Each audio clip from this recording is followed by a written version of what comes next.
Empleyado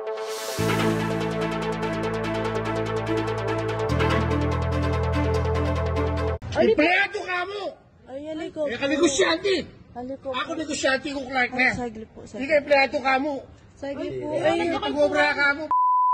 Ay, haliko. Ining video may kakalat nga ni karing mialiwang social networking platforms. Mayakit keni ing pamangulisak at pamalmura na ning metong nga lalaking pakilalang negosyante karing magobra king metong nga restaurant king Clark Freeport Zone. Agpang karing empleyado ning restaurant ang may kisabing isalikot ing karelang identity.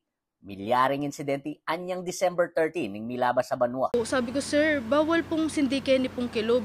Nga makanya ne pong notice ning kaya kaming manager na sebyanan ne po. Sir, pasensya na kayo po, bawal po talaga. Po makisabi na mayabang karele. Kasi po antin dyan may na mumunang daily, customer la.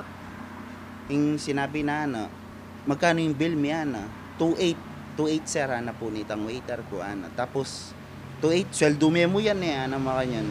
Kwento da rin talapagobra king CLTV 36 News.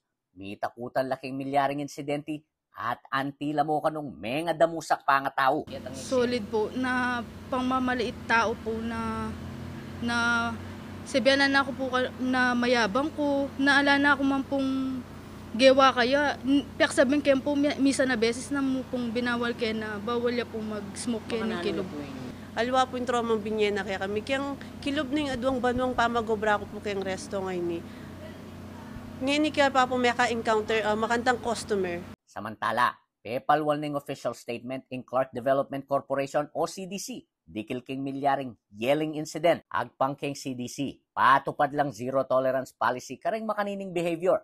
Sinigurado na naman ng state-owned corporation ing kaligtasan daring sablang sangkot king insidente. Inutos na nemo rin kanon ng CDC management ing karelang Public Safety Department i-monitor at aksyonan ding makanitang insidente. Balaos naman ng CLTV 36 News king pamangwa king pasyag na ning lalaki king video. Kaya be po, Johnny Coronel, ako po ing kaya kayong talasuyo, Felix Kapati Barrios, ating pusong makabalit.